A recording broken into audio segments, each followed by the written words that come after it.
तरफ नरेंद्र मोदी हैं जो 400 पार का टारगेट लेकर काम कर रहे हैं। 400 पार के टारगेट में फोकस इस बात पर भी है कि यूपी की 80 में से 80 सीटें जीती जाएं। और यह नामुमकिन भी नहीं दिखता जब सारे समीकरण सेट हो रहे हो, जब राम लहर चल रही हो, जब योगी आदित्यनाथ जैसे नेता का फायर पावर हो।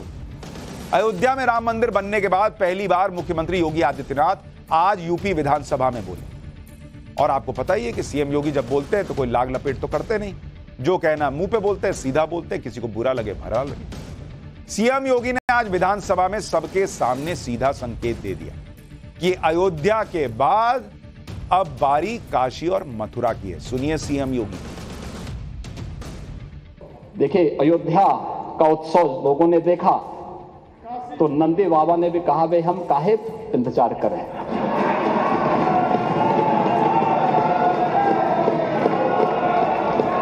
उन्होंने भी इंतजार किए बगैर रात्रि में बैरिकेड तोड़वा डाले। और हमारे कृष्ण कन्हैया कहां मानने वाले हैं।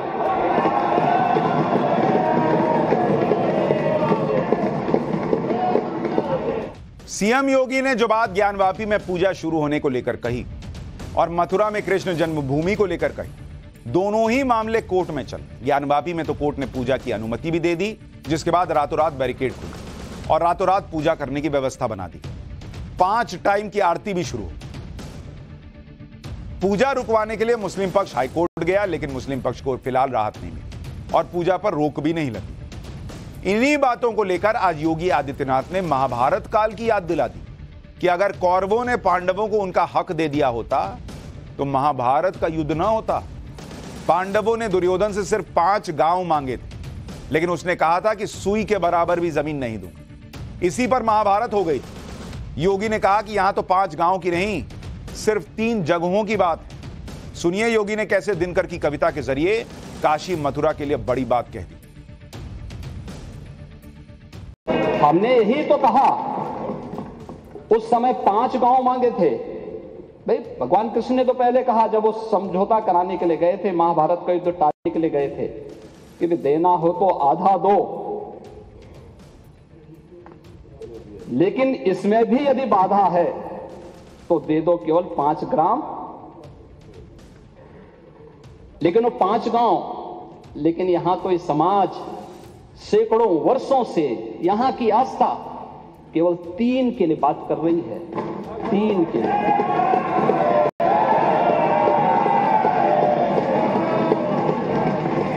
वो 3 के लिए भी इसलिए वे विशिष्ट स्थल हैं। अयोध्या, काशी, मथुरा को लेकर विपक्ष के रवैये पर भी सीएम योगी ने उनकी खूब क्लास लगाई। योगी ने कहा कि विपक्ष के जमाने को याद करते हुए कहा कि राम मंदिर का विवाद भले ही कोर्ट में चल रहा था, लेकिन अयोध्या का विकास करने से किसने रोका था बॉस आप लोगों को। सिर्फ केवल तुष्टीकरण की राजनीति के लिए वर्षों तक पूरे अयोध्या का विकास रोका गया, यह आरोप योगी आदित्यनाथ ने आज लगाया। हम मानते हैं मंदिर का विवाद न्यायालय में था,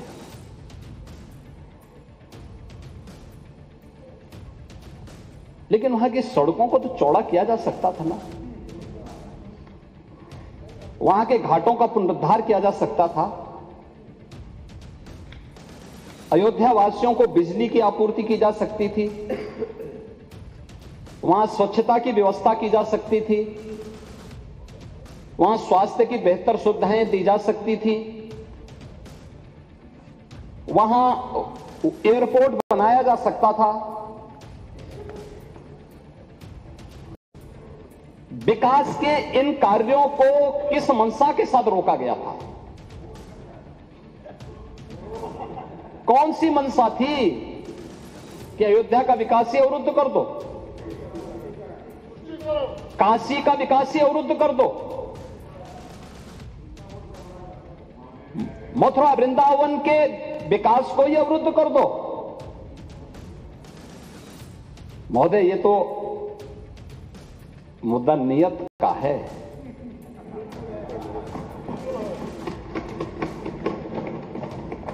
हमारी आस्था थी और नीति भी साफ थी और नियत भी बहुत स्पष्ट थी। यूपी विधानसभा में योगी सरकार को घेरने के लिए अखिलेश यादव बहुत तैयारी करके आए थे, लेकिन सीएम आदित्यनाथ के जवाब के सामने पूरी बाजी पलट गई। अखिलेश यादव ने सदन में पीडीए यानी पिछड़ा, दलित और अल्पसंख्यक से जुड़ा सियासी सवाल पूछा। इसके जवाब में योगी आदित्यनाथ ने अखिलेश यादव को उनके पीडीए यानी परिवार डेवलपमेंट अथॉरिटी के बारे में पूछ ली। योगी ने पूछा कि यदि यादव परिवार में चच्चू शिवपाल यादव की पूछ क्यों नहीं है। सुनिए एक बार सीएम योगी। राम की मर्यादा, परिवार की मर्यादा, क्या परिवार की मर्यादा है? यहां तो पीडीए, हमारे डिप्टी सीएम ने कहा पीडीए का मतलब है परिवार डेवलपमेंट अथॉरिटी। ब्रजेश जी ने अभी अपने उसमें कहा उनके पीडीए में और लोग हैं लेकिन चच्चू नहीं है। वो बेचारे हमेशा ठगे जाते हैं ऐसे। कब तक ये न्याय होगा पता नहीं। महाभारत को एक बार पढ़िए, महाभारत। हाँ एकदम। आखिर परिवार के 3 सदस्यों के नाम थे, चच्चू के नाम क्यों नहीं था?